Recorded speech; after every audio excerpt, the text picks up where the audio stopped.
أعوذ بالله من الشيطان الرجيم بسم الله الرحمن الرحيم الحمد لله رب العالمين والصلاة والسلام على سيد المرسلين وعلى آله وصحبه أجمعين أما بعد فقد قال الله تعالى ورتل القرآن ترتيلا أي وقال تعالى ولقد يسرنا القرآن للذكر فهل من مدكر صدق الله العظيم وصدق رسول النبي الكريم আল্লাহ রব্বুল আলামিনের দরবারে লাখো কোটি শুকরিয়া জ্ঞাপন করতেছি যে রব্বুল আলামিন আমাদেরকে দেখা যায় যে অনেক মানুষের মধ্য থেকে মাত্র ২ জন হিসাবে মানে সিলেক্ট করছে। তো এই যে সময় বের করার মতন তৌফিক দান করছেন আল্লাহ রব্বুল আলামিন, এর জন্য তার কাছে লাখো কোটি শুকরিয়া জ্ঞাপন করতেছি।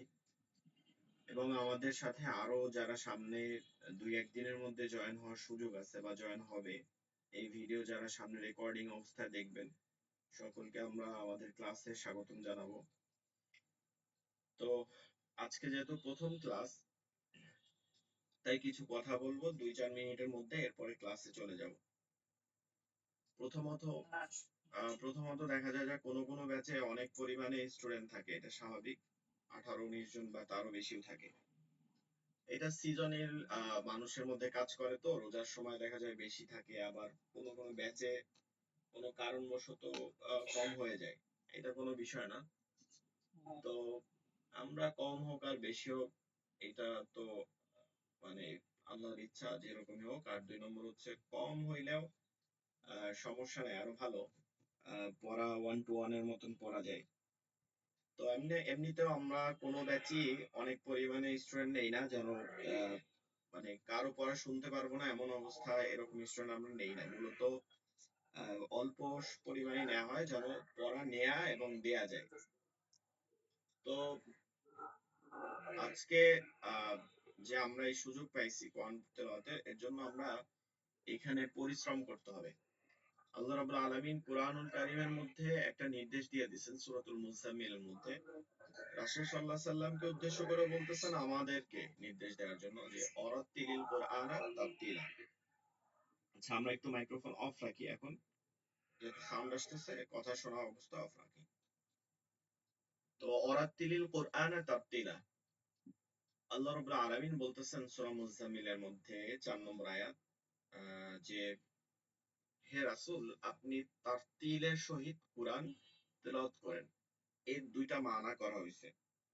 এই তাজভিদা, তার একটা হচ্ছে এই তাজভিদা। তাজভিদ মানে হচ্ছে কোরআন পড়ার জন্য যেই নিয়ম কানুন শিখতে হয় সেইটাকেই তাজভিদ বলে। অর্থাৎ আমরা যে কোনো একটা ভাষা শেখার সময় কি করি, ওই ভাষার নিয়ম কানুন শিখি। তো ঠিক কোরআনও একটা ভাষা। ওয়ালাকাদ ইয়াসসারনাল কুরআনা লিযিকরি ফাহাল মিন মুদ্দাকির। এখানে কোরআনের একটা ভাষার কথা বলা হয়েছে। আল্লাহ রাব্বুল আলামিন বলছেন যে কোরআনকে আমার উম্মতের জন্য মানে আল্লাহ তাআলা বলতেছেন যে বান্দার জন্য সহজ করে দিয়েছি। অর্থাৎ এটা যেন উচ্চারণ খুব সহজ হয়ে যায়। তো আমাদেরকে আল্লাহ বলতেছেন সহজ করে দিয়েছেন, কিন্তু দেখা যায় যে আমরা সবথেকে বেশি মানে সাধারণ মুসলমানের মধ্যে কনসেপ্ট পড়তে পারে সবাই, ২-১টা সূরা। মুসলমানের মধ্যে এটা সবথেকে বেশি দেখা যায়। অন্যান্য ধর্মের মধ্যে, ইসলাম ধর্মের মধ্যে হচ্ছে ধর্মাবলম্বীরা কোরআনের বিভিন্ন আয়াত বা সূরা, ছোট একটা সূরা হইলেও পারে। এটা একটা কোরআনের মুজিজা। আলহামদুলিল্লাহ, আমরা মুসলমানরা যে কেউ আরো জিজ্ঞাসা করলে একটা সূরা হইলেও পারে। তো পারে ঠিকই, কিন্তু দেখা যায় যে শুদ্ধ করে কোরআনের ক্ষেত্রে খুবই কম পার্সেন্ট মানুষ আছে, মুসলিম আছে, যারা কোরআনকে শুদ্ধ করে তেলাওয়াত করতে পারে। এইটার মূল কারণ কি? কোরআন বেশি কঠিন হওয়া, তাজবিদ বেশি কঠিন হওয়া? না, এইগুলো একটাও না। ঠিক আছে, এগুলো একটা কারণও না যে কোরআন বেশি কঠিন বা তাজবিদ গুলো বেশি কঠিন, এইটা না। এই যারা রেকর্ডিং দেখবেন বা এখন দেখতেছেন অফিকুল ইসলাম ভাই, তারপরে এরপর জয়েন হবেন, আমার এই কথাটা ভালো করে কোট করবেন। কোরআন কঠিন না, বা কোরআনের তাজবিদ, জি আচ্ছা, মানে আমি কথা বলতেছি এমনি নরমালি, আপনার এমনি বলছি যে অফিকুল ইসলাম ভাই যখন দেখবেন, আচ্ছা রেকর্ডিং যদি নেটের সমস্যা হয়ে থাকে তাহলে পরবর্তীতে রেকর্ডিং আপনি শুনে নিতে পারবেন। ঠিক আছে, খেয়াল করেন। তো আমি যে কথাটা বলতেছি মানে এটা ভালো করে খেয়াল করেন। আহ, কোরআন আমরা পড়তে পারি না শুদ্ধভাবে, এটার মূল কারণ হচ্ছে এইটা না যে কোরআন তাজবিদ খুব কঠিন, অথবা তাজবিদ কঠিন না, অথবা কোরআন কঠিন। এই দুইটার একটা, কিন্তু এই দুইটার একটাও না। এই দুইটার একটা বিষয় হচ্ছে আমাদের জন্য কোরআন অশুদ্ধ পড়ার প্রযোজ্য না। মূলত আমরা চেষ্টা করি না, এটা হচ্ছে মূল কথা। আমরা প্রচেষ্টা করি না, মানে আমাদের মধ্যে কোনো নিজের ইচ্ছা নাই যে কোরআনকে আমি শুদ্ধ করে তেলাওয়াত করব, এরকম কোনো ইচ্ছা নাই দেখেই আমরা এখন কোরআনকে শুদ্ধ করে উচ্চারণ করতে পারি না। এটা হচ্ছে মূল কারণ। ঠিক আছে, আমরা যদি কথাটা এভাবে আবারও বুঝতে চাই যে আমরা কোরআন কেন পড়তে পারি না, এর মূল কারণ হচ্ছে আচ্ছা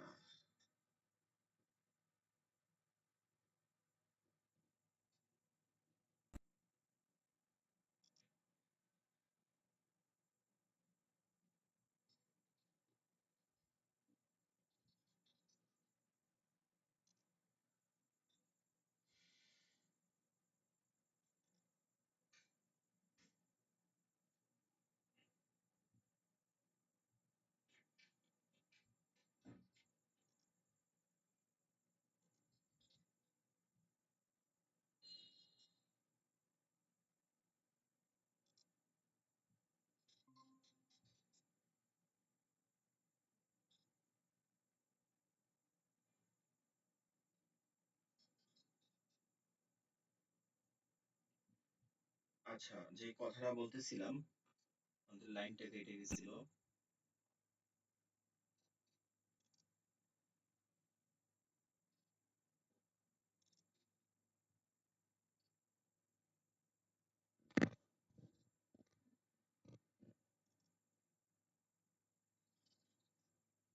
জি।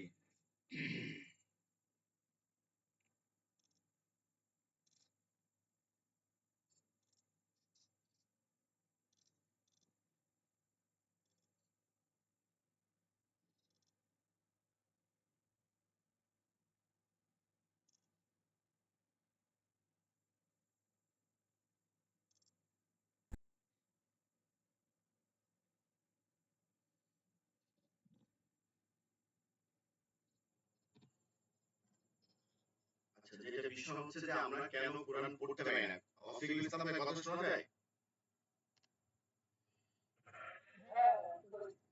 আচ্ছা, আমরা যেটা কোরআন পড়ি, এটা এটা ভালো করে আমরা একটু খেয়াল করি যে কোরআন কেন আমরা পড়তে পারি না, সেটা হচ্ছে আমরা চেষ্টা করি না। সেটা কি, আহ, যে কোনো একটা ভাষা আপনি যদি নিজে দেখবেন যে বাংলা ভাষা আমরা কথা বলি, বাংলা ভাষার ক্ষেত্রে আমরা কি করি, আমাদের অনেক পরিমাণে গ্রামার শিখতে হয়, ব্যাকরণ শিখতে হয়, না হলে কিন্তু বাংলা ভাষায় আমরা ভুল করি। তো আমরা যেমন ইংলিশ বা অন্য ভাষা শেখার ক্ষেত্রে যতটা পরিশ্রম করি, বা যে কোনো কিছুর ক্ষেত্রে যতটা পরিশ্রম করি, কোরআন শেখার ক্ষেত্রে তার 100 ভাগের 1 ভাগেরও, আরো যদি 100 ভাগ করি তারও 1 ভাগও হবে না। আমরা সেই চেষ্টাই করি না।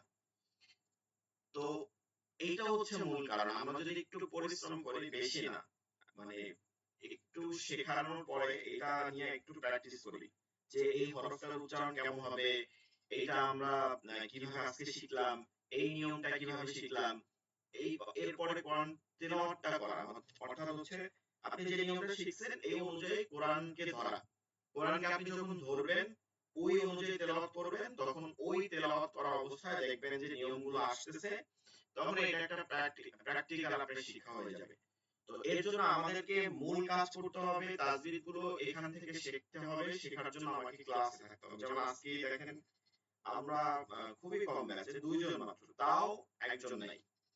তো এইটা হচ্ছে বড় জিনিস। মানে এমন না এখানে এই কোর্সে ভর্তির জন্য যে কেউ ফ্রি একজন ভর্তি হয়েছে সে আসলো না, এমন না। দেখা যায় এরকম আমাদের এমন এমন ব্যাচ ছিল যে 18 জন 20 জন ক্লাসের ভর্তি হয়েছে, কিন্তু ক্লাস করতেছে 6 জন। অথচ তারাই কিন্তু ভর্তি হয়েছে সব নিয়ম প্রসেসিং করে। কিন্তু কেন 6 জন ভর্তি ক্লাস করতেছে? ওই যে একটা মধ্যে ইয়া এসে গেছে যে, ঠিক আছে আমি তো ভর্তি হয়ে গেছি, কোরআন শিখে গেছি। এই যেমন আজকে যেমন ক্লাসে জয়েন হয়ে আসে আমার সাথে কিন্তু এই কথাটা বলতেছিল যে আমি প্রাইভেট পড়বো, আমি হুজুর অনেক ভাবে শিখতে চাই, তো আমাকে দ্রুত কিভাবে আমি শিখবো, এরকম কথা বলতেছিল। তো আমি তখন এই কথাটা বলছি যে আমাদের আগে এই ব্যাচটার ক্লাস যেটা আছে এটা আপনি শেষ করেন। কারণ ভর্তি হওয়া মানে হচ্ছে কি, মানে আমরা রেজিস্ট্রেশন কনফার্ম করছি মানে কোন শিখে গেছি এইটা না। আমার উস্তাদও সবসময় বলতো এই কথাটা, আমরা যখন হেফজখানায় পড়তাম তখন এই কথাটা বলতো, মানে এমন এমন ব্যক্তি আসতো গার্জিয়ান যারা দেখা গেছে যে অনেক টাকার মালিক, একটাই ছেলে, অনেক টাকার মালিক আছে, অনেক ধন সম্পদ আছে, কিন্তু সে ওই কোরআনে হাফেজ বানাইতে চায় সন্তানকে। তো বলতেছে যে আপনি যেভাবেই হোক বানাই দেন। তখন একটা কথা বলতো যে দেখা যায় যে অনেকের ব্রেনে ধরে না বা আল্লাহ চায় না এভাবে, তো এর জন্য তাকে ধরতেছে না। তো তখন দেখা যায় যে ওই যে জোর দেয়, হুজুরকে খুব বেশি পরিমাণে ভালোবাসতে চায়, মানে এই করতে চায় যে আমার সন্তানকে আপনি বানাইয়ে দিবেন। তো তখন বড় এইটা আমাদের উস্তাদ বলতো এই কথাটা যে দেখো কোরআন এমন কোনো বিষয় না যেটা আমি একটা ইঞ্জিন আছে যে ইঞ্জিনটা আমি চালু করে দিলাম আর সাথে সাথে চালু হয়ে গেল, এখন চলতেছে চলতেছে, এরকম না। এটা হচ্ছে তোমার প্রচেষ্টা থাকতে হবে, আল্লাহ তোমার চাইতে হবে, মানে ব্রেইন যে জিনিসটাকে আমরা বলি এটা তো আল্লাহর দেয়া। অনেক আছে ব্রেইন নাই তারপরও হাফেজ হতে পারে, তো আবার আছে ব্রেইন আছে খুব তারপরও হাফেজ হতে পারে, এই দুইটাই হচ্ছে আল্লাহর ইচ্ছা। তো মূল বিষয়টা হচ্ছে যে আহ আমরা চেষ্টা করতে হবে, চেষ্টা না করলে কোনোভাবেই আমরা শিখতে পারবো না। তো এর জন্য আমি বলবো, অনুরোধ করবো, আমরা দুইজন যারা আছি সামনে যারা জয়েন হব সবাইকে এক কথাই বলবো, বা সামনের ব্যাচ গুলোতেও যারা জয়েন হবে, এই ভিডিও দেখবো সামনের 2 তারিখ থেকে আরেকটা ব্যাচ শুরু হইতেছে, সেখানে আমরা দেখবো। তো সবাইকে একটা কথা বলবো যে ক্লাসে রেজিস্ট্রেশন কনফার্ম করার আগে আপনি নির্ধারণ করে নেবেন যে আপনি ক্লাস করতে পারবেন কিনা। আমরা কিন্তু ভর্তির আগে বলে নেই যে আপনি ক্লাস করতে পারবেন কিনা।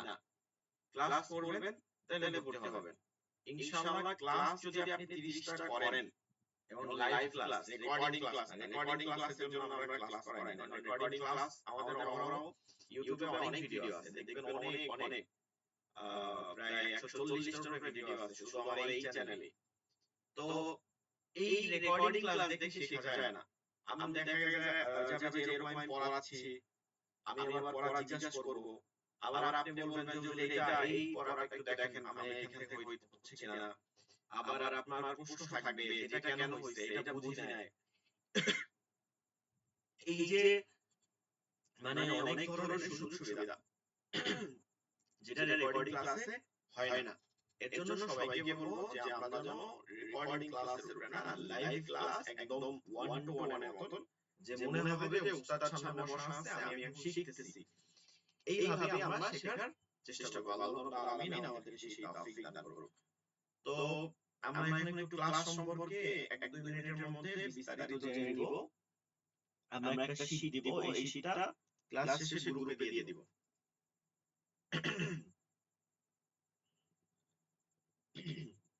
দারুল ইলম একাডেমি, এটা তো আমরা ভর্তি হওয়ার সময় দেখেছি, আমাদের ইনস্টিটিউট নাম দারুল ইলম একাডেমি।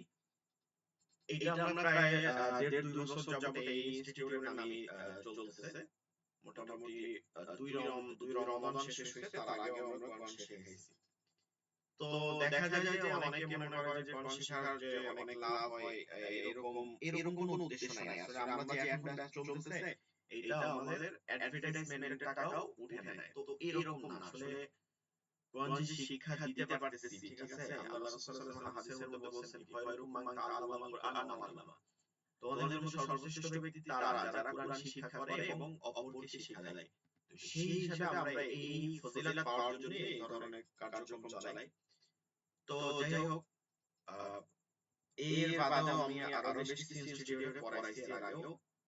তো সেই হিসাবে বলবো যে এই ইনস্টিটিউটে আপনারা অবশ্যই আমাদের সাথে থাকবেন, ফলো করে থাকবেন, এবং আপনার ভাই ব্রাদার বা আত্মীয় স্বজন সন্তান, আমাদের ভিন্ন ভিন্ন ব্যাচ আছে, সন্তান বাচ্চাদের জন্য আলাদাভাবে পড়ানোর সিস্টেম আছে, তারপর হচ্ছে মহিলাদের জন্য মহিলা টিচার দ্বারা আলাদা পড়ানোর সিস্টেম আছে। মহিলাদের কোনো ব্যাচই রেকর্ডিং করা হয় না, যে কারণে কোনো রেকর্ডিং পাওয়া যাবে না।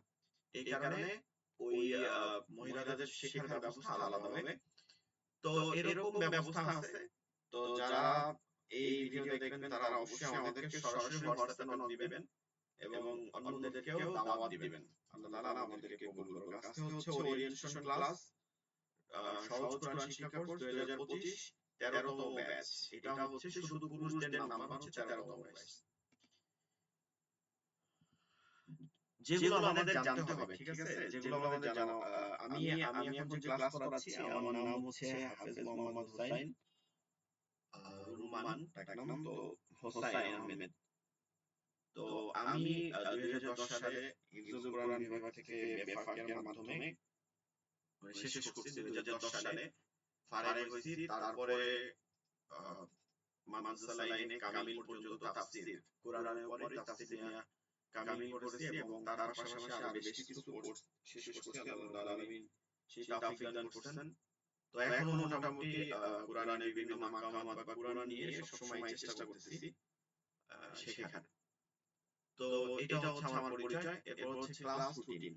ক্লাস রুটিন এইখান থেকে চাইলে স্ক্রিনশট দিয়ে রাখতে পারেন। এই জিনিসটা খুবই গুরুত্বপূর্ণ। ক্লাস রুটিন হচ্ছে 3 দিন করে সপ্তাহে ক্লাস হবে। রবিবার, মঙ্গলবার এবং বুধবার। এই 3 দিন, শনিবার, সোমবার এবং বুধবার। এই 3 দিন, শনিবার, সোমবার এবং বুধবার। আমরা একটু এই 3 দিন এই সময় কাজকে একটু না বইলা, মানে 9টার আগে কাজ শেষ করে ফেলবো বাংলাদেশ সময় এবং ভারতীয় সময় 8:30। এই দুই টাইমে আমরা একটু আগেভাগেই ক্লাসের জন্য প্রস্তুতি নেব। ক্লাসের সময় হচ্ছে রাত 9টা বাংলাদেশ সময় এবং 8:30 ভারতীয় সময়। ক্লাসের মোট সংখ্যা হবে হচ্ছে 30টি ক্লাস। এইটাই আমাদের নির্ধারিত, তবে এর বেশি হতে পারে, দুই একটা বেশি হতে পারে, কম হবে না। দুই একটা ক্লাস দেখা যায় যে বেশি হয়, অনেক সময় শেষ হয় নাই, হ্যাঁ মাস বাকি আছে বা সূরা মাস বাকি আছে, আমরা তখন কি করি, ক্লাসের আরো বেশি করে নেই, কিন্তু কম হবে না ইনশাআল্লাহ। তো এর জন্য আমাদের এখানে কি করতে হবে, যে ক্লাস 30টা হবে পরিপূর্ণভাবে। আর আমরা এই যে ক্লাস করি, এই ক্লাসের রেকর্ডিং দিয়ে দেই। এটা আমরা অন্যভাবে দিতে পারতাম, সেটা না দিয়ে যেন সহজ হয় ইউটিউবের মাধ্যমে আমরা আপলোড করে দিই, যেন ইউটিউব থেকে আপনি যে কোনো সময় আপনার ক্লাস রেকর্ড দেখতে পারেন, যে কোনো সময়। এটা হচ্ছে এই যে ইউটিউব লিংক আছে দারুল ইলম একাডেমি। এখানে আপনি দারুল ইলম একাডেমি সার্চ দিলে আমাদের চ্যানেল পেয়ে যাবেন একদম প্রথম দিকে। তো দারুল ইলম একাডেমি সাবস্ক্রাইব করে রাখবেন। আপনার যে কোনো ক্লাস আমাদের আপনি এখানে আপডেট পেয়ে যাবেন। এবং আরেকটা জিনিস খেয়াল করবেন, আপনার ব্যাচ নাম্বার এই যে 13, এই 13 নম্বরে একটা আলাদা প্লেলিস্ট থাকবে, যেটার মধ্যে আপনার প্রতিটা ক্লাস সিরিয়াল বাই সিরিয়াল থাকবে। তো আপনি পরবর্তীতে এটা প্র্যাকটিস করতে পারবেন। ক্লাস আয়োজিত হবে হচ্ছে গুগল মিটের মাধ্যমে, ঠিক আছে? খুব সহজ, যেটা আমরা আজকে জয়েন হয়েছি, গুগল মিটের মাধ্যমে ক্লাস প্রতিদিন আয়োজন করা হবে। কোর্স কারিকুলাম, কোরআন শিক্ষা কোর্সের মধ্যে আমরা যা যা শিখবো এটা ভালো করে খেয়াল রাখি। এগুলো কিন্তু ডিটেইলসে দেয়া হয় না তখন যখন আমরা এটা ভর্তি কার্যক্রম চালাই, কারণ এত লিখলে অনেকে পড়েই না এগুলো। তো এখান থেকে একটু বুঝে নেই কি থাকবে। আরবি হরফ পরিচিতি, অর্থাৎ আমরা যে কোনো ভাষা শেখার প্রথমে হচ্ছে যে বর্ণগুলো, যেমন স্বরে অ, স্বরে আ, ক, খ, এ, বি, সি, যেভাবে শিখছি, এগুলোই আরবিতে এগুলোকে হারফ বলে। হা, র, ফা, হারফ। এর বহুবচন হচ্ছে হরফ, মানে বর্ণসমূহ।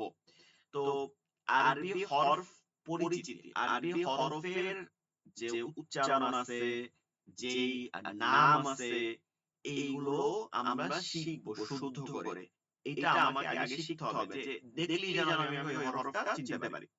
2 নম্বর মাখরাজ। মাখরাজ অর্থ হচ্ছে বের হওয়ার স্থান।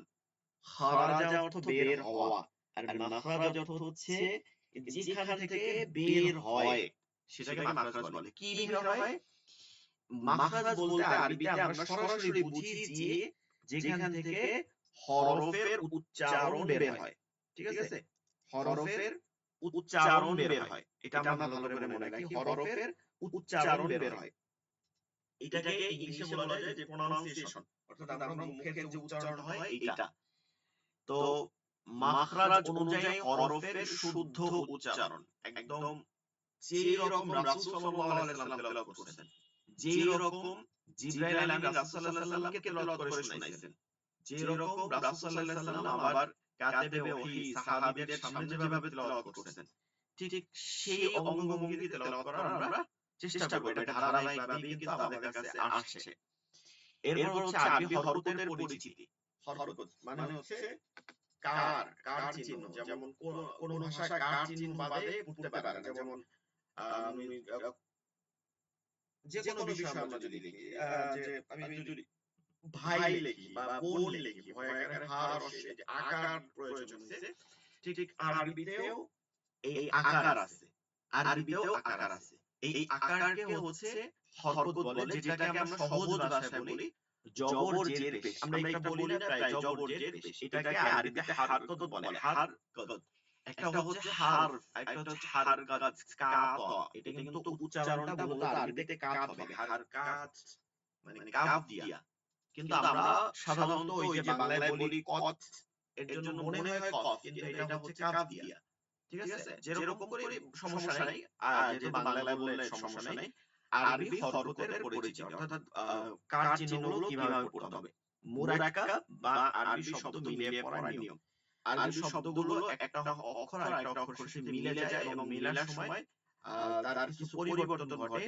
এই চেহারাগুলো আমাদেরকে চিনলে আমরা যে কোনো আরবি, কোরআন না শুধু হাদিস টাদিস, হাদিস দোয়া, যে কোনো আরবি আমরা পড়তে পারবো। এরপর হচ্ছে সকল ধরনের তাজবিদ, সুকৌশলে শিক্ষাদান। এই একটা লাইনের মধ্যে অনেকগুলো কথা আছে। সকল ধরনের তাজবিদ, তার মধ্যে এক নম্বর হচ্ছে আমরা মাখরাজ শিখবো, দুই নম্বর হচ্ছে আমরা মাদ মানে টানের একটা নিয়ম আছে, এটা আমরা শিখবো। তিন নম্বর হচ্ছে গুন্না, এটা শিখবো। চার নম্বর হচ্ছে রপর বারিক, এটা শিখবো। পাঁচ নম্বর হচ্ছে আল্লাহ শব্দ, এটা শিখবো। ছয় নম্বর হচ্ছে কলকলা, হরফের মধ্যে প্রতিধ্বনি হয় বা ইকো সাউন্ড হয়, এটা আমরা শিখবো। এরপরে ছোট ছোট কিছু তাজবিদ আছে, অর্থাৎ কোরআনের অনেক সময় দেখা যায় অনেক আয়াতের শুরুতে শুধু হরফ, খালি হরফ আছে, জবর জের পেশ কিছুই দেয়া নাই। সেটা আমরা কিভাবে পড়বো এই সম্পর্কে আমাকে আলাদাভাবে জানতে হবে যে আমরা কিভাবে পড়বো।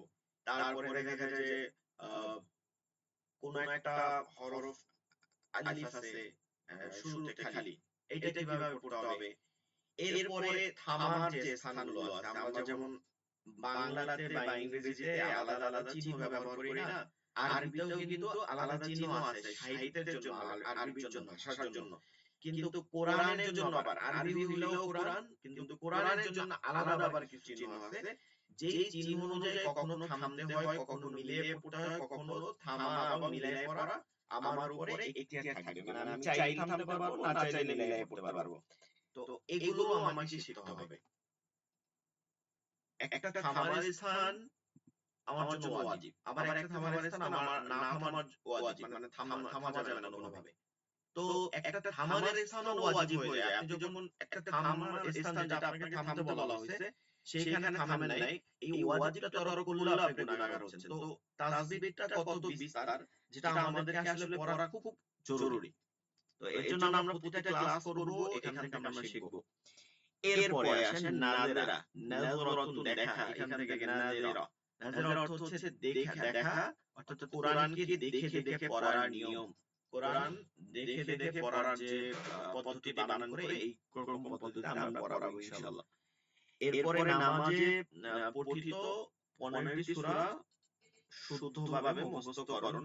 এটা হচ্ছে যে 15টি সূরা, যেমন ধরেন সূরাতুল ফাতিহা, এটা একজন ব্যক্তি যে 5 ওয়াক্ত নামাজ পড়ে সুন্নাত সহকারে ওয়াজিব, তার প্রায় 32 বার রিপিট করতে হয় একদিন, পার ডে, প্রতিদিন হচ্ছে 32 বার হচ্ছে করতে হয়, রিপিট করতে হয়। প্রত্যেক রাকাতে সূরা ফাতিহা পড়তে হয়, প্রত্যেক রাকাতে, এবং পড়া ওয়াজিব।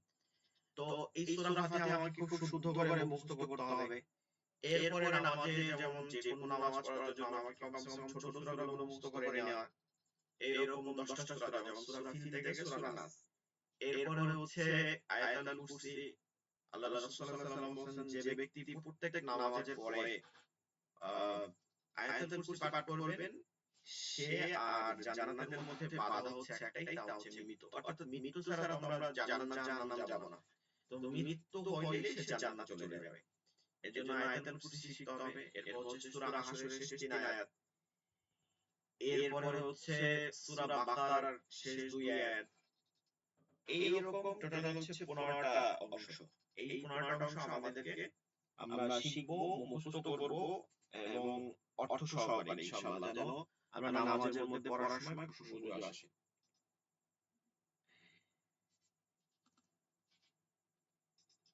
এরপর আমরা এর সাথে কিছু মাসআলা মাসনুন দোয়া পড়ব, যেগুলো কোরআন শিক্ষার পাশাপাশি যেন আমরা নামাজ যে পড়বো এটা যেন শুদ্ধভাবে শিখতে পারি। তার মধ্যে এক নম্বর হচ্ছে পবিত্রতা অর্জন, ওযু, গোসল, তায়াম্মুম, এগুলো যে মাসআলা আছে সেগুলো শিখাবো। এরপর হচ্ছে পরিপূর্ণ নামাজ শিক্ষা, নামাজের নিয়ম কানুন, এরপর হচ্ছে নামাজের আরকান মানে যেগুলো হচ্ছে রুকন আছে নামাজের ভিতরে করতে হয়, এবং আহকাম শারতিয়া যেগুলো নামাজের পূর্বে করতে হয়, অর্থাৎ পূর্বে আগে প্রস্তুত নিয়ে নিতে হয়। যেমন পবিত্র অর্জন, পবিত্রতা অর্জন করা এটা ফরজ, এটা আহকাম। কিন্তু নামাজের মধ্যে রুকু করা এটা হচ্ছে আরকান, এটাও ফরজ কিন্তু এটা নামাজের মধ্যে। তো এই সম্পর্কে আমরা সুন্দর ধারণা নিব। তারপর হচ্ছে মাওয়াকিতুস সালাহ। মাওয়াকিতুস সালাহ হচ্ছে নামাজের ওয়াক্ত। মাওয়াকিত মানে হচ্ছে ওয়াক্ত, ওয়াক্ত থেকে হচ্ছে মাওয়াকিত। ওয়াক্ত শব্দের অর্থ হচ্ছে সময়। নামাজের যে সময় আছে, তিনটা সময় আমাদের জন্য নামাজ পড়া হারাম, মাকরুহ না, শুধু হারাম তিনটা সময়। এই তিনটা সময় আমাকে জানতে হবে। এরপর হচ্ছে মুসাফিরের নামাজ, কসর নামাজ যাকে বলে। আমরা অনেক সময় ট্রাভেল করি, ট্রাভেলিং করার অবস্থায় নামাজ আমাদের উপর কি হয়, কসর করতে হয়, কেটে ফেলতে হয়। তো কোন কোন ওয়াক্ত নামাজ কাটতে হয়, কিভাবে পড়তে হয়, এটা আমাকে জানতে হবে। আমি ইচ্ছা করলেই কসর নামাজকে বৃদ্ধি করে পড়তে পারি না। বৃদ্ধি করে পড়লে কি হয়, গুনাহ হবে। কসরকে কসরই করতে হবে, এটা কিন্তু গুরুত্বপূর্ণ। আমি যখন সফরকারী থাকবো তখন আমাকে কসর করতেই হবে, এর বিপরীত কিছু নাই। নামাজের ফরজ, ওয়াজিব, সুন্নাত, এই যে নামাজের মধ্যে ফরজ আছে, ওয়াজিব আছে, সুন্নাত আছে, বিভিন্ন কর্মকাণ্ড, দোয়া দুরুদ, এগুলো বিভিন্ন কাইফিয়াত আছে। এগুলো পড়া হচ্ছে কখনো ওয়াজিব, কখনো সুন্নাত, কখনো ফরজ। এগুলো আমরা শিখবো।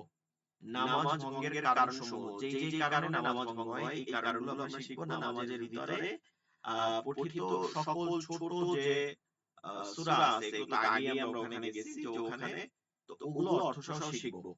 এরপর হচ্ছে মাসনুন মাসআলা শিক্ষাদান।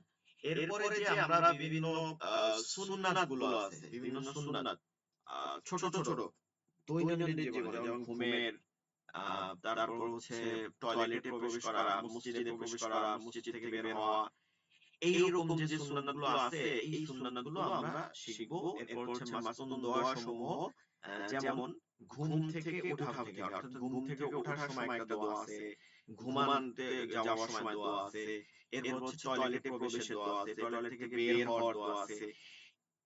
এগুলো যদি আপনারা এই শব্দটা মুখস্থ থাকে, যে রুকিয়া, শারঈয়া, এরকম একটা আমরা এখন প্রায় শুনি না, যে রুকিয়া করা, অর্থাৎ ওই যে ঝাড়ফুঁক করা, অর্থাৎ শরীরকে ঝাড়ফুঁক করে, কেন জিন ভূত বা এই যে জিনের যে একটা আসর থাকে, বদ জিনের, এই আসর থেকে আমরা রেহাই পাওয়ার জন্য এগুলো করি। কিন্তু এগুলোর সর্বশ্রেষ্ঠ হচ্ছে আমল এই মাসনুন দোয়া। কিন্তু আমরা এগুলো করি না দেখি আমরা এরকম আকৃষ্ট হয়ে যাই জিনদের কাছে, বদ জিনদের কাছে। সেটা হচ্ছে আল্লাহ রাসূল সাল্লাল্লাহু আলাইহি ওয়াসাল্লাম শিখাইতেছেন যে তুমি বাথরুমে ঢোকার সময়, টয়লেটে প্রবেশের সময় তুমি দোয়া পড়ো, আল্লাহর কাছে পানা চাও। আমরা চাই না, এর জন্য আমরা এখান থেকে ক্ষতিগ্রস্ত হই। এরপরে আমরা খাবারের সময় দোয়া আছে, মসজিদে প্রবেশের সময় দোয়া আছে, ঘরের বের হওয়ার সময় দোয়া আছে, ঘর থেকে প্রবেশের সময় দোয়া আছে। তো এইরকম যে দোয়াগুলো আছে এগুলো আমরা শিখাবো। ঠিক আছে, ঘুমাতে যাওয়া পর্যন্ত খুব বেশি না, অল্প কিছু যেগুলো আমাদের খুব প্রয়োজন, এরকম দোয়াগুলো আমরা শিখাবো। এই হচ্ছে আমাদের টোটাল আমরা যেগুলো শিখাবো। এখানে আমরা একটা লিস্ট দিলাম। তো সর্বশেষ যে কথাটা শিখন ফল, সেটা আমরা একটু মনে রাখবো, নিয়মিত ক্লাস করা, নিয়মিত ক্লাস করতে হবে। আমি যতই এগুলো শিখাবো, আপনি ক্লাস করবেন না, তাইলে তো আর কিছু শিখলেন না, তাই না? আমি শিখাইলাম, আপনি ক্লাস করলেন না, তখন দোষটা কার? মানে আপনি ক্লাস না করে যদি শেষ করেন, তারপর বলেন যে আমি তো কিছু শিখতে পারলাম না, কোর্স করলাম, কই কত কিছু শিখানোর কথা বলছেন। আপনি একটু ক্লাস করেন নাই, শিখেন নাই, তাহলে আপনাকে আমি কিভাবে শিখাবো? এর জন্য আমাকে প্রথমত এক নম্বর আমি প্রতিজ্ঞা করি যে আমি এই 30টা ঘন্টা 30 দিন তো 30 ঘন্টা বা তারও কম হবে। যদি ক্লাসে একজন হয় তখন তো 1 ঘন্টা বসে থাকার দরকার নাই। পড়া নেব, দিব, পুরোপুরি পড়া শেষ হয়ে যাবে, ক্লাস শেষ করে দেব। যাই হোক, নিয়মিত ক্লাস করার এই 30 টা ঘন্টা আল্লাহর রাস্তায় ব্যয় করে দেই। ঠিক আছে? ফি সাবিলিল্লাহ, আল্লাহর জন্য সময় ব্যয় করে দেব। তো নিয়মিত ক্লাস করব, যথাযথ সময় প্রচেষ্টা, মানে আমরা প্রচেষ্টা করব ক্লাস শেষে আপনি যে কোনো সময়, যে কোনো একটা নামাজের পরে 5-10 মিনিট, ফজরের পরে, মাগরিব, ইশা, আপনি কি করবেন, ওই যেগুলো পড়া দিব ওগুলো আপনার তো সব মোবাইলে থাকবে, সব ডিভাইসে থাকবে। তো একটা জিনিস মনে রাখবেন, কোনো বই, কোনো নোট, কোনো কিছু আপনাদের কেনা লাগবে না, সব কিছু একদম। ইভেন আমরা সফট কপি কোরআনও দিয়ে দিব, শেষের দিকে কোরআনও দিয়ে দিব।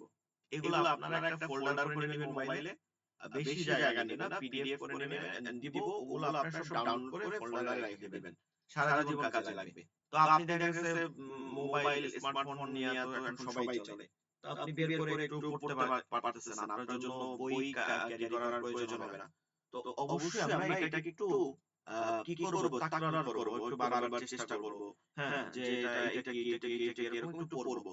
যখন আমরা পড়বো তখন আমাদের জন্য এটা সহজ হয়ে যায়। একবার পড়লে কিন্তু হয় না, একাধিকবার পড়লে আমাদের জন্য এটা সহজ হয়ে যাবে।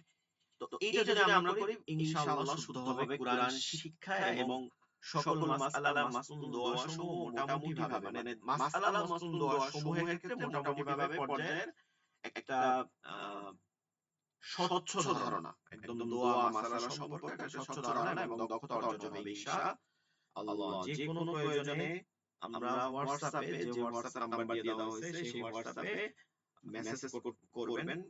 প্রথমত অনুরোধ থাকবে মেসেজ করেন, ভয়েস রেকর্ড দেন বা মেসেজ করেন, গ্রুপে মেসেজ দেন, বা যদি আলাদা প্রাইভেট কথা থাকে তাহলে এখানে মেসেজ দিবেন। এরপরে কলের প্রয়োজন হলে আগে মেসেজ দিয়ে তারপরে কল দেওয়ার চেষ্টা করবেন, কারণ আমরা অনেক সময় ক্লাসে থাকি, তো একটার পর একটা ক্লাস চলে, বিভিন্ন সময় ব্যস্ত থাকি, তো ওই সময় কল ধরা কষ্টকর হয়ে যায়। কিন্তু মেসেজ দিলে ওটা অবশ্যই পড়ে আপনার অ্যানসার দেওয়া হবে। তো আমাদের নাম্বার হচ্ছে এই যে এই নাম্বারে আমরা হোয়াটসঅ্যাপে জয়েন হয়েছে, এটা আবার বলার কিছু নাই। তারপরে এই নাম্বারে রেখে দিবেন, বা অন্যরা কেউ যদি চায় কোরআন শিখতে তাদেরকে নাম্বার সাজেস্ট করবেন।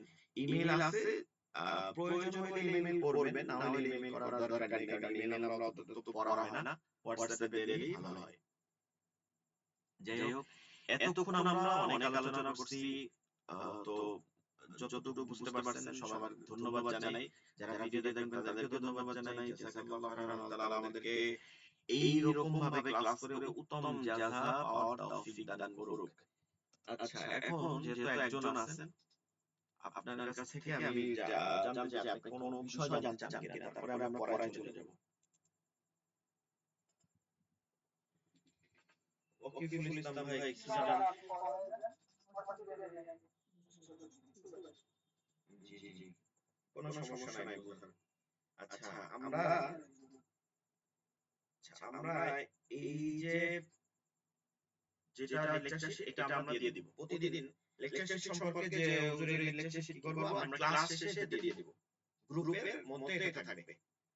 রেকর্ডিং ভিডিওটা ক্লাস শেষে একদিনের মধ্যে, মানে সাথে সাথে তো অনেক সময় আপলোড করা কঠিন হয়ে যায়, সময় লাগতে পারে, কিন্তু একদিনের মধ্যে আপনি ওই ভিডিওটা ইউটিউবে পেয়ে যাবেন, আপনি ওখান থেকে দেখে নেবেন। এই দুটো বিষয় খেয়াল রাখবেন, লেকচার শিট পাবেন ওইখানেই পাবেন। এছাড়া আলাদা যত নোট থাকবে বা কথা বলা যেটা এটা তো দেওয়াই হবে, বিভিন্ন নোট থাকলে এগুলো দেওয়া হবে। তো আমরা এখান থেকে প্রতিদিন শিখব। আল্লাহ তাআলা আমাদেরকে তৌফিক দান করুক।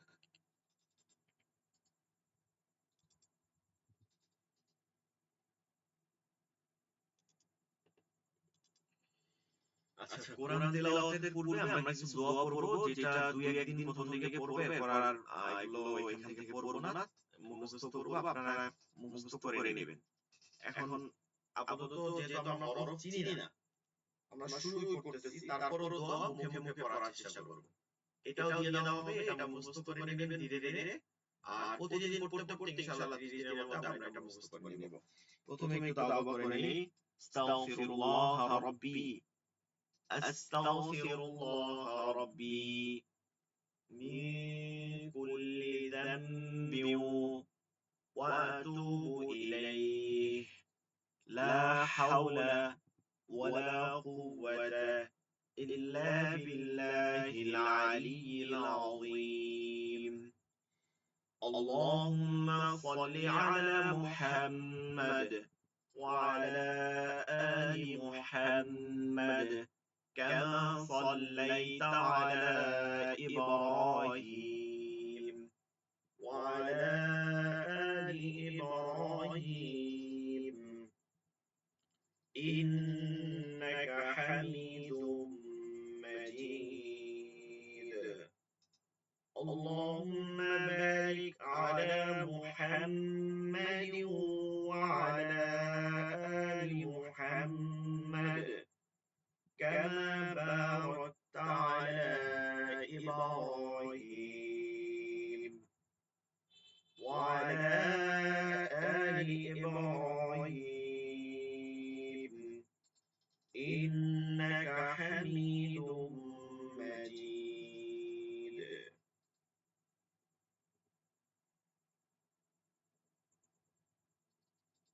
أعوذ بالله من الشيطان الرجيم এখন চাইলে মাইক্রোফোন অন করতে পারেন আমি পড়ার পরে আপনি পড়বেন ঠিক আছে আমরা আউযু বিল্লাহ থেকে পড়ব হরফ চেনা লাগবে না মুখস্থ এখন পড়ি أعوذ بالله من الشيطان الرجيم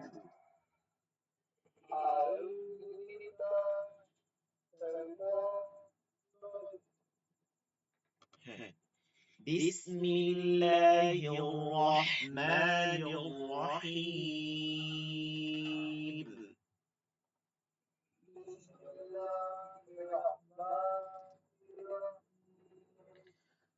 ربي زدني علما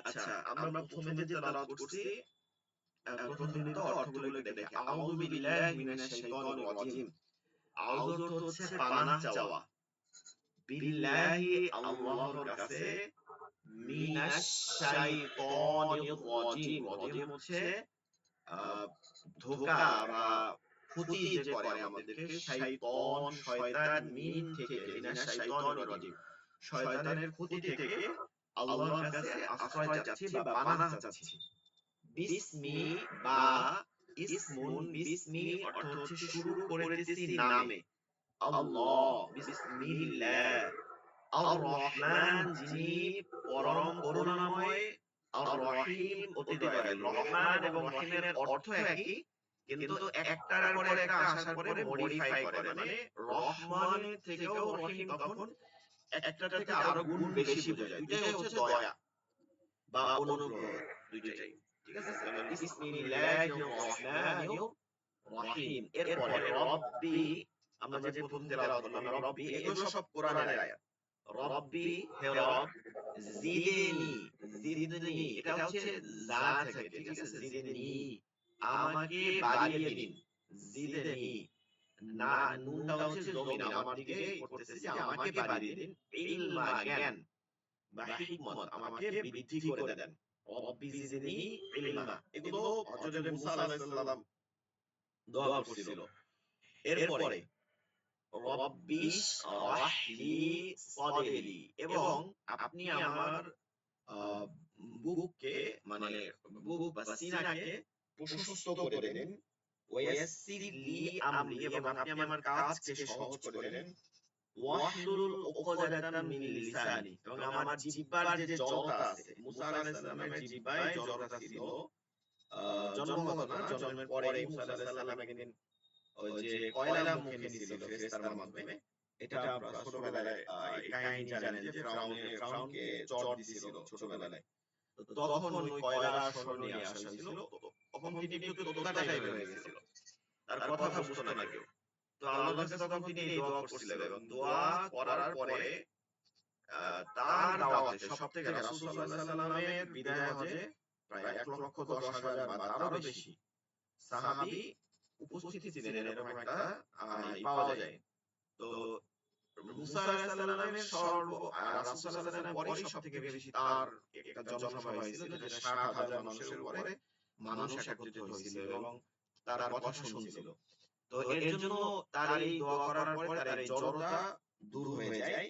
ইয়াফকাহু কওলি, এবং আমার কথা উপলব্ধি করার মতো আমার তাদের মধ্যে ওই মানে যে শক্তি সেটা তাদেরকে দিয়ে দেয়। ইয়াফকাহু কওলি, আমার কথা উপলব্ধি, ইয়াফকাহু কওলি।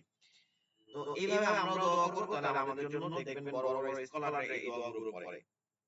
এর জন্য আমরা এই দোয়াগুলো যখন করব তখন এই আমাদের জন্য সহজ হয়ে যাবে। আর এখানে যে দ্বিতীয় রব্বি জিদনি ইলমা, রব্বি ইয়াসসির ওয়ালা তুআসসির একই অর্থ। এখানে যেটা বলছে এটাই, রব্বি ইয়াসসির ওয়ালা তুআসসির, আমার কাজকে সহজ করে দেন, ওয়ালা তুআসসির, যেটা আমাদের জন্য জটিল সেটা আমাকে দূর করে দেন, ওয়া তাম্মিম আলাইনা বিল খায়র, এবং ভালো কাজগুলো আমাদের জন্য আরো সহজতর করে দেন।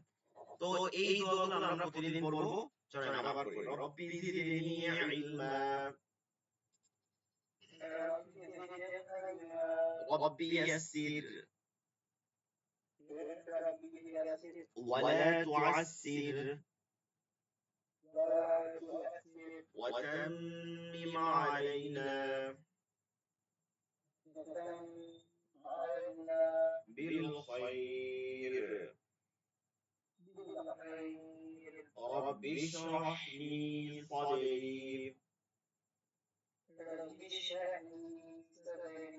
ويسر لي أمري واحلل عقدة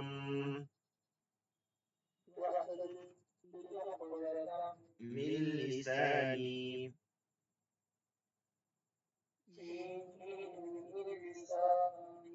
يفقه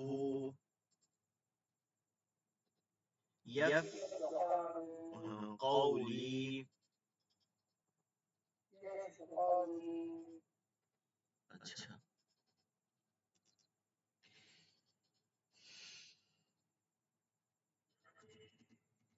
আচ্ছা, হরফ, আরবি হরফ, ঠিক আছে, আরবি হরফ, আরবি হরফ সর্বমোট হচ্ছে 29টি, আরবি হরফ সর্বমোট হচ্ছে 29টি।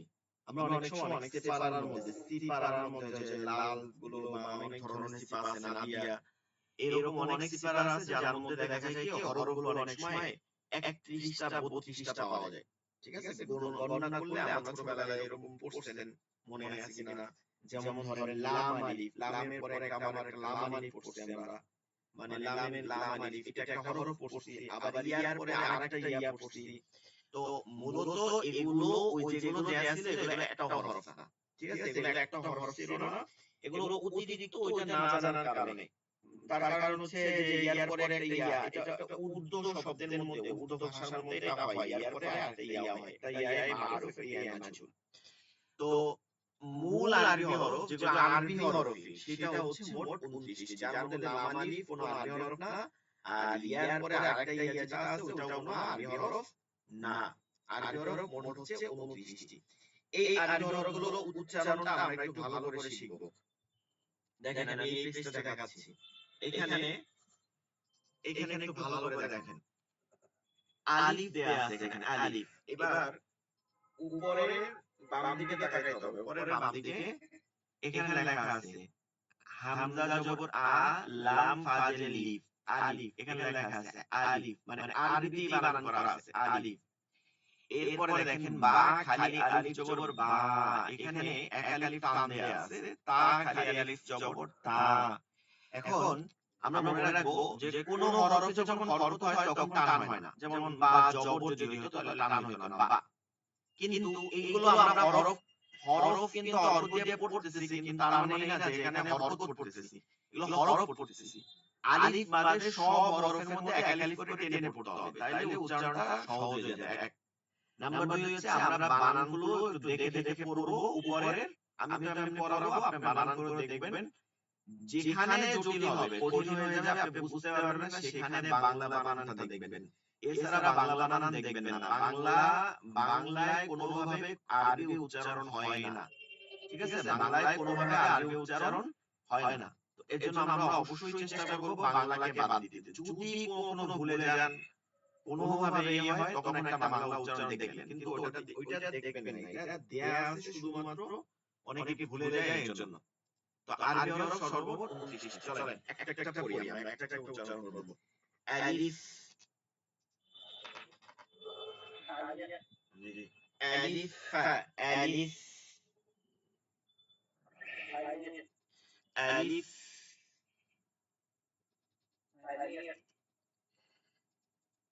আচ্ছা দেখি মুখের উচ্চারণ দেখবেন। আ লিফ, এই যে দাঁত আছে, এই দাঁত, নিচের দাঁত, এটা আইসা এই পেটের শেষে লাগবে। এই যে উপরের দাঁত, এই নিচের পেট।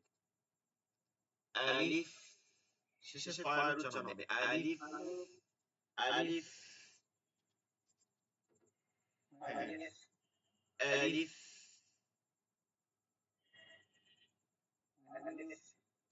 কোনো টান হবে না, ঠিক আছে? আলিফ, আলিফ,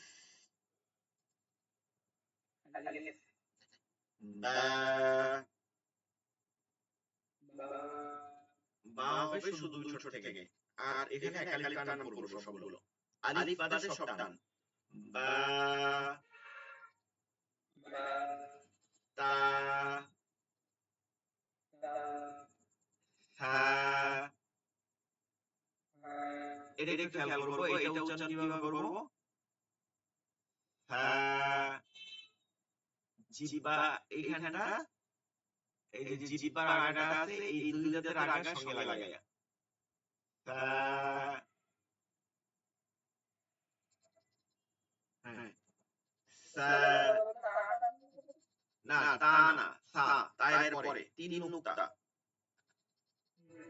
সা, আমরা এখানে পড়ি কি, অনেকে বুঝি না, এর জন্য যে সা বলি, সাটা শুদ্ধ না, এটা ভুল। কোনো শব্দ আসবে না, সায়ের সময় কোনো শব্দ আসবে না। জিহ্বার আগাটা এই দুই দাঁতের আগার সঙ্গে এখানে লাগবে। এরপরে বাতাস বের হবে। হ্যাঁ, হ্যাঁ, হ্যাঁ। এরপরে জিম, শক্ত করে, ঠিক আছে? শক্ত, জিহ্বার মধ্যখানটা তালাতে লাগায়। জিম, হ্যাঁ, এটা গলার মধ্যে থেকে, ঠিক আছে? বাতাস বের হবে। এই গলার মধ্যে একটা নালী আছে, যেটা থেকে আমরা কথা বলি, কণ্ঠনালী। এই কণ্ঠনালীর মাঝখান দিয়ে বাতাসটা চাপ দিয়ে বের করে নিয়ে আসতে হবে। হ্যাঁ,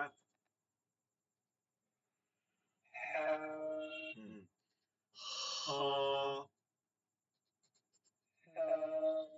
এটা হচ্ছে হ, হ, হ উচ্চারণ হবে হলকের শেষ, এখানটা হলকের শুরু, এটা মানে কণ্ঠনালীর শুরু, মাঝখান শেষ। এই শেষটা দিয়া আমরা যখন কফ ফালাই, তখন যেমন একটা খড় করি না, যেমন হ, হ, এইরকম হবে। খ হবে না, বাংলায় আমরা যে খ, এই খ হবে না, এটা হবে হ, হ, দাল, দাল, একালিফ মাঝখানে টান আছে। দাল, লাল, এই যে থায়ের মাঝখান থেকে। লাল, লাল, র, র, এটা যে রেফ আছে, যেটা ওই উচ্চারণটাই হবে র, জা, জাটা হচ্ছে জিহ্বার আগাটা নিচে দুই দাঁতের আগার সঙ্গে। জা,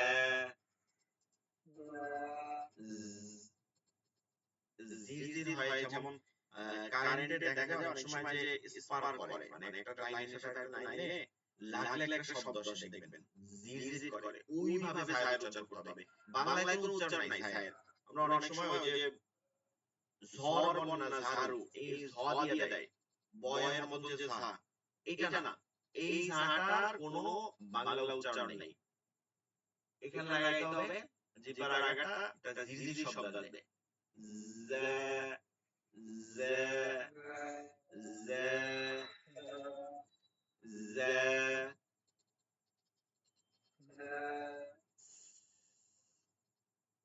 দেয় জিহ্বার আগায় সিন আপনার হচ্ছে এখানে লাগাইতে হবে জিহ্বার আগাটা নিচে দুই দাঁতের আগা জিহ্বার আগা ওই যে যেমন মাছ ফ্রাই করার সময় তেলের মধ্যে দিলে যেমন একটা শব্দ আসে ওইরকম সিট শব্দ আসবে সিন শব্দ আসবে আরো সিন শিন হ্যাঁ এটা সিনের বিপরীত তালে বস থেকে উচ্চারণ হবে ঠিক আছে তালে বস শিন صاد صاد এটা জিহ্বার আগাটা এখান থেকে হবে কিন্তু এটা মোটা হবে চ ছয়ের মতন صاد শেষে দাল আছে ঠিক আছে বানান খেয়াল করেন এখানে এখানে বানানগুলো একটু খেয়াল করুন বানানগুলো উপরে বাম সাইডে দেখেন সদ খালিয়ে লিখতে পড়ব সদ দালে জজম তো দালে জজম এর জন্য দালটা একটু কলকলা হয় ঠিক আছে দালে যখন জজম হয় পাঁচটা হরফ আছে তখন প্রতিধ্বনি হয় কলকলা মানে হচ্ছে প্রতিধ্বনি কলকলা মানে হচ্ছে প্রতিধ্বনি অর্থাৎ এখন বর্তমানে আরো সহজ বোঝা যায় যে ইকো সাউন্ড আমরা মাইকের সময় শুনি একটা কথা বললে ওই আওয়াজটা একটু বারবার হয় ঠিক ওইরকম পাঁচটা হরফ কফ ত বা জিম দাল এই পাঁচ হরফের উপরে যখন জজম হয় তখন এটা একটু একটু ইকো করে মানে একটু আবার প্রতিধ্বনি করে ধ্বনিটা আরেকবার সিটে আসে এরকম صاد صاد হ্যাঁ ضادের ক্ষেত্রে খেয়াল করব ضاد হচ্ছে দুই দিকের জিহ্বার কিনারা এই কিনারা এবং এই উপরের যেগুলো মারি দাঁত আছে যেগুলো অর্থাৎ পাঁচটা মারি দাঁত আছে এক এক সাইডে এই মারি দাঁতগুলো আরবিতে এগুলোকে বলে আদরাস আর উপরের গুলোকে উলিয়া বলে আদরাসে উলিয়া মানে এই দাঁতগুলোর গোড়ায় লাগতে হবে ঠিক আছে এই দাঁতগুলোর গোড়ায় লাগতে হবে লেগে এটা মোটা উচ্চারণ করতে হবে জওয়াদ না কোনোভাবে জওয়াদ না ঠিক আছে ফিকাহ কিতাবে লিখছে যে কোনোভাবে দল লিনকে জলিন করা এইটা ন্যায়সঙ্গত না এটা এতে অর্থের পরিবর্তন হয় এটা আল্লাহ রাসূল সাল্লাল্লাহু আলাইহি ওয়াসাল্লাম বলেন নাই কখনোই আমরা যে উদাহরণগুলো দেখি এগুলো নিজেদের বানানো দোয়াতকে কখনো জদ করা যাবে না মানে দোয়া পড়া যাবে না দোয়াতকে দোয়াত পড়তে হবে তো এটা নরম হবে কিন্তু এই ক্ষেত্রে এখানের ক্ষেত্রে এই দোয়াদের বানানে কিন্তু ওই যে সদের মতো শেষে দাল আছে এজন্য একটু কলকলা হবে নরমের সাথে কলকলা দ প্রথম শুরু করব দ দ এই জিহ্বার দুই সাইড লেগে যাবে উপরে দাঁতের গোড়ার সঙ্গে দ ضاد ضاد এরপর হচ্ছে ত ত আচ্ছা ত খেয়াল করব তো ওয়া না কিন্তু শুধু ত যেটা আছে না ত বাংলায় তা না বাদ করে শুধু ত বলতে হবে ত এরপর হচ্ছে ল ল দালের মাঝখান থেকে নরমই হবে কিন্তু মোটা হবে ল আইন চাপ দিয়ে গলার মধ্যে এইপরে এটা খেয়াল করব কোনোভাবে দুইটা হরফকে আমরা সবথেকে বেশি ভুল করি একটা হচ্ছে খা বলি একটা হচ্ছে গাইন বলি কোনোভাবেই না এগুলো কি হবে গাইন খ তো এটা খেয়াল করব গাইন গাইন না আইন না কিন্তু গাইন পড়াচ্ছি পরেরটা নুক্তাওয়ালা ও গাইন গাইনের ক্ষেত্রে খেয়াল করব বাংলায় কোনো উচ্চারণ নাই গাইন এখন আপনি বলতে পারেন যে আমরা ছোট গ পড়ছি ছোট গ এটা হচ্ছে শক্ত ইজার গ গ আর এই গাইনটা গ না আবার ঘ না এটা নরম গ গ এই তালুতে ভিতরে তালুতে জিহ্বাটা লাগবে এই অবস্থা উচ্চারণ হবে গ গ غير المغضوب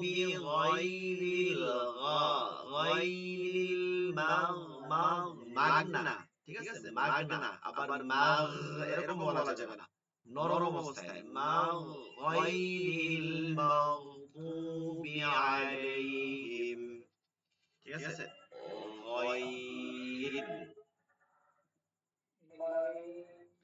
গায়রিল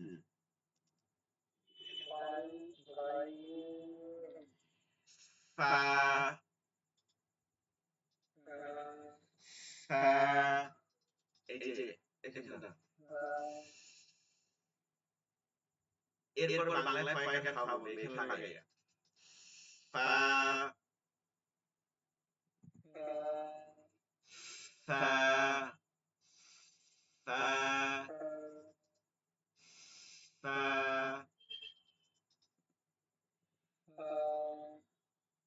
অফ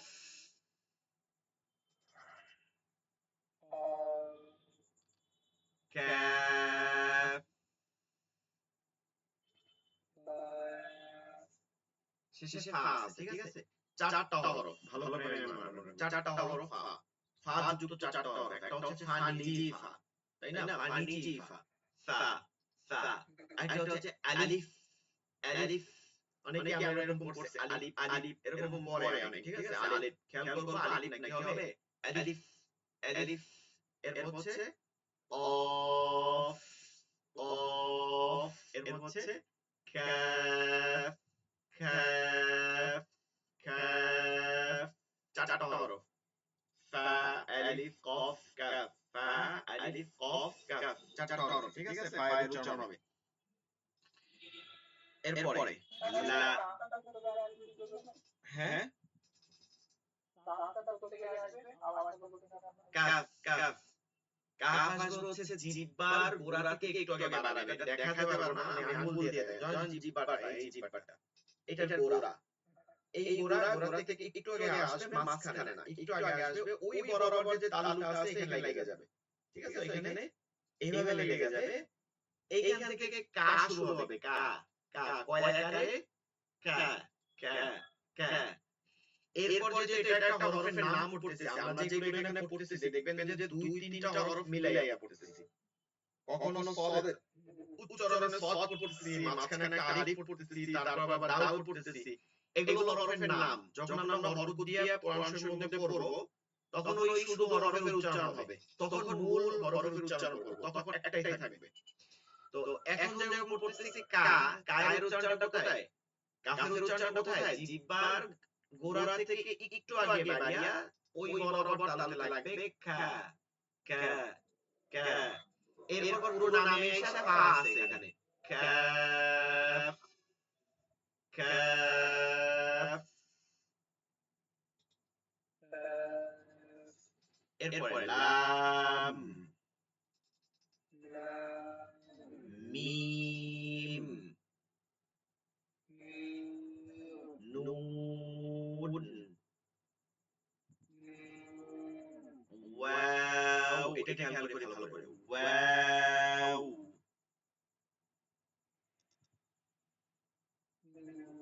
আচ্ছা নুনের পরে এখানে আছে হা, হা পড়ি, সমস্যা নেই, হ্যাঁ, এটা কি গোল হা, হ্যাঁ, হ্যাঁ, হা দুইটা, একটা হচ্ছে লম্বা যেটা পড়ছে হাই হুক দিয়ে, এটা গলার মধ্যে নিয়ে পড়তে হবে, ফিস ফিস করে, হ্যাঁ, আর এইটা হচ্ছে গম্ভীর আওয়াজে, গলার মধ্যে যদি বাতাস যাবে না, হ্যাঁ, হ্যাঁ, হ্যাঁ, বাতাস বন্ধ হয়ে যাবে, হ্যাঁ, ওয়াও, দুই ঠোঁট গোল হয়ে যাবে, ওয়াও, হামজা, এটাও এই গোল হা দিয়া, হামজা,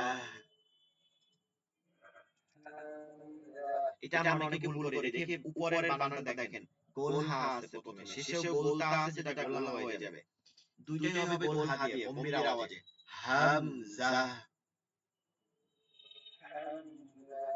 হাম হাম হামজা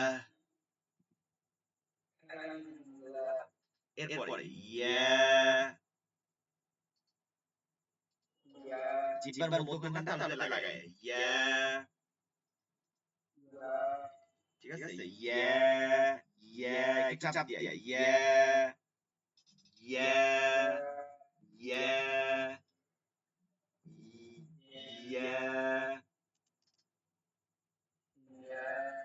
আচ্ছা টাইম শেষ হয়ে গেছে লাইন কেটে যাবে তো আমরা একটু শেষ করি পড়াটা দেখেন দুইটি হরফ যোগে লাম আলিফ হয় অর্থাৎ লাম যোগ আলিফ এভাবে বা যোগ আলিফ তা যোগ আলিফ হয় তো ওইভাবে লাম যোগ আলিফ লাম আলিফ হয় তার মানে দুইটা হরফ মিলে কখনো এক হরফ হয় না দুইটা হরফ মিলে কি হয় একটা শব্দ হইতে পারে বা একটা বাক্য হইতে পারে কেন বাক্য শব্দ হয় আমি বলি লাম যোগ আলিফ হচ্ছে লামে নাহি মানে হচ্ছে না বলা যেমন ধরেন জিজ্ঞেস করলো কোন একটা জিনিস লা তাআলাম তুমি কি জানো ঠিক আছে আপনি বললেন যে লা না আমি তো জানি ঠিক আছে লা লা এর মানে হচ্ছে না বলে দিয়েছেন তো এটা একটা শব্দ হইলো আবার এটা একটা বাক্য হইলো এক কথা উত্তর দিয়ে দিয়েছেন বাক্য হয়ে গেছে কিন্তু এটা কোনো হরফ না হরফ তো একক হবে হরফ একটা হবে তো এর জন্য লাম আলিফ কখনো কোনো হরফ না তো লাম আলিফ বাদে আরবি হরফ মোট হচ্ছে 29টি আমরা ওইখান থেকে প্র্যাকটিস করব বাসায় বসে পড়া থাকবে এটা আপনি ভাই ওইটা পড়বেন ভালো করে বিশেষ করে বানানগুলো ভালো করে দেখবেন কালকে কাজ হচ্ছে আপনি বানানগুলো দেখবেন ওরা আরবি বানানগুলো এগুলো আগে দেখেন নাই এগুলো এখন খেয়াল করবেন যে বানানগুলো আমরা ভালো করে দেখব এরপর কাজ হচ্ছে যে আপনি এটা একা একা পড়ার চেষ্টা করবেন এখান থেকে ওই বাংলা বানান ছাড়া এখান থেকে আপনি পড়তে পারেন কিনা যেমন আলিফ বা তা সা আর পড়া মানে কি পড়া মানে পড়া না পড়া মানে উচ্চারণ সহকারে পড়া ঠিক আছে সেইটা চেষ্টা করব জিম হা খ দাল রাল র জা সিন শিন صاد ضاد ط ظ عين غين فا قاف كاف কি একটা ভারী অফ একটা হচ্ছে হালকা কাফ লাম মিম নুন ওয়াও হা হামজা ইয়া ঠিক আছে সর্বমোট আরবি হরফ 29টি এভাবে পড়তে হবে ঠিক আছে এই পর্যন্তই থাকবে আগামী ক্লাস সময়মতো হবে ইনশাআল্লাহ আগামী ক্লাস আপনাদের প্রথমে পড়া নিব এরপরে আবার পড়াই দিব যেগুলো সমস্যা আছে সব ঠিক করে দেব সমস্যা নাই বাসায় বসে একটু প্র্যাকটিস করবেন আর কোনো কথা আছে বা কোনো সমস্যা আছে ক্লাস নিয়ে আচ্ছা ঠিক আছে আগামী ক্লাসে যথাসময়ে অংশগ্রহণ করেন ঠিক আছে আসসালামু আলাইকুম ওয়া রাহমাতুল্লাহ